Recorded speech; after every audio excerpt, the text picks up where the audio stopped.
नमस्कार साथियों। बात है 1979 की और वो पड़ता है उत्तर प्रदेश। उत्तर प्रदेश का एक ज़िला है आगरा। आगरा के पास एक तहसील पड़ती है वहाँ में एक नज़दीक गांव है विक्रमपुर, जो कि वहाँ सभी जातियाँ वहाँ रहती हैं। और सन 1979 में वहाँ जब देश हमारा आज़ाद होने के बाद यहाँ सिलसिला चला था डाकुओं का।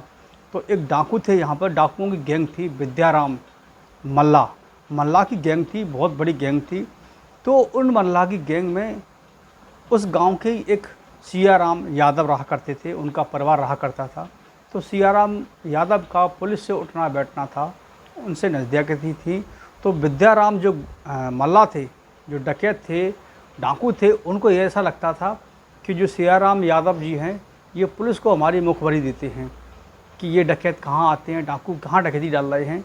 तो उसको शक हुआ करता था, जबकि ऐसा वो काम नहीं करते थे। उसके बावजूद भी अब उसको उससे दुश्मनी मानने लगे थे। तो जो सियाराम यादव हैं, वो अपने परिवार के साथ ना रहकर दूर रहा करते थे क्योंकि कहीं उनके परिवार पर कोई आँच ना आ जाए, कहीं वो डकैत या डाकू उन पर आके हमला न कर दे, उनको परिवार को कोई परेशानी ना आ जाए, इसलिए वो दूर सुहा करते थे घर से। लेकिन हुआ उनके जीवन में वैसा ही।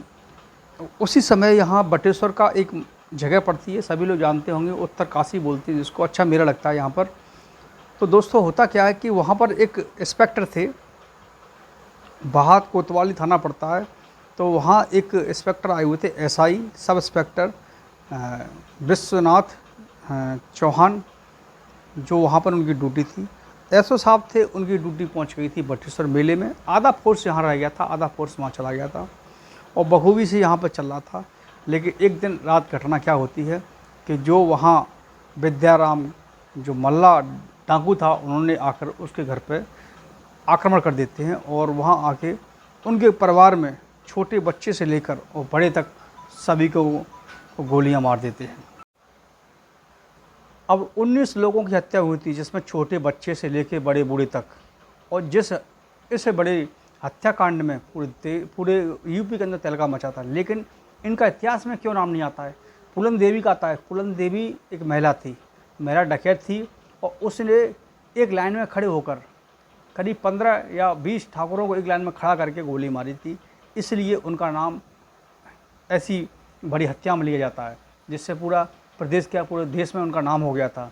लेकिन इसमें 19 लोग मारे गए थे, फिर भी उस विद्याराम डाकू को कोई नहीं जानता है, क्योंकि इसने किस तरीके से मारे थे, इसलिए इसका नाम नहीं लिया जाता है। और फूलन देवी ने किस तरीके से उनको मारा था, तो वो तरीका अलग अलग था और मारने हत्याएँ दोनों लोगों ने की थी, लेकिन हाईलाइट ज़्यादातर फूलन देवी हुई थी। तो उस समय जो हमारे देश के अभी इस समय उत्तर प्रदेश के डीजीपी रहे, यानी पुलिस महानिदेशक विक्रम सिंह, जो सभी जानते हैं, अभी टीवी पे आते हैं, वो भी अब रिटायरमेंट हो चुके हैं। उस समय वो थे, तो वो यहाँ आए थे बात तहसील में और उस थाने में आए और वहाँ पर कड़ी कार्रवाई करने का पूरा आश्वासन दिया था जनता को वहाँ पर। उसके बाद जो वहाँ के इंस्पेक्टर थे, एसआई इंस्पेक्टर, और वो मौके पर पहुँचते क्या, वहाँ जो सियाराम यादव हैं सुबह 5 बजे थाने में पहुँचते हैं और वहाँ जाके रोने लगती हैं और वहाँ खटखटाते जाके। तो थाने में तुरंत वहाँ मुंशी आते हैं और वहाँ के जो दरोगा थे वो उनकी व्यथा को सुनते हैं। सुनने के बाद तुरंत ही गाड़ी निकाल कर वहाँ पहुँचते हैं। तो वहाँ जो दृश्य देखते हैं तो वो कहते हैं कि एक तरफ तो मुझे रोना आ रहा था, दूसरी तरफ मैं एक इंस्पेक्टर था, तो मैं अपनी उस आत्मा को मजबूत करके था। और लेकिन उन्होंने वहाँ प्रतिज्ञा की थी कि अब इस गैंग को ख़त्म करके रहेंगे। तो उसके कुछ समय के बाद, कुछ दिनों के बाद वहाँ पर वही गैंग फिर नज़र आई। तो वह किसी वहाँ पर मुखबिर ने उनको सूचना दी कि ऐसे ऐसे विद्याराम गुजर की वहाँ पर जो मल्ला की गैंग वहाँ पर आ चुकी है, और उसके लिए जो विद्याराम मल्ला है उसकी गैंग वहाँ यमुना नदी पर आ चुकी है। तो वहाँ जाके ये बेड में पहुँचते हैं और वहाँ तरफ थोड़ी गोलियाँ चलती हैं और दोनों तरफ से फायरिंग होने लगती है। अब इनका भी एक तरीका था कि कैसे मालूम पड़े ये डकैत हैं या वहाँ के गांव के लोग हैं। तो इस सबसे पहले वहाँ इन्होंने क्या, अपने हवा में फायर किया। तो जब हवा में फायर किया तो उधर से भी गोली चलनी चालू हो गई, तो समझ गए ये पूरे डकैत हैं। फिर इनमें सुबह से लेकर शाम तक गोली चलती हैं, रात हो जाती है, उसके बाद सुबह होता है। सुबह जब देखते हैं तो डकैत सारे भाग चुके थे, लेकिन वहाँ जब 3 डकैतों की बॉडियाँ वहाँ पड़ी हुई थी।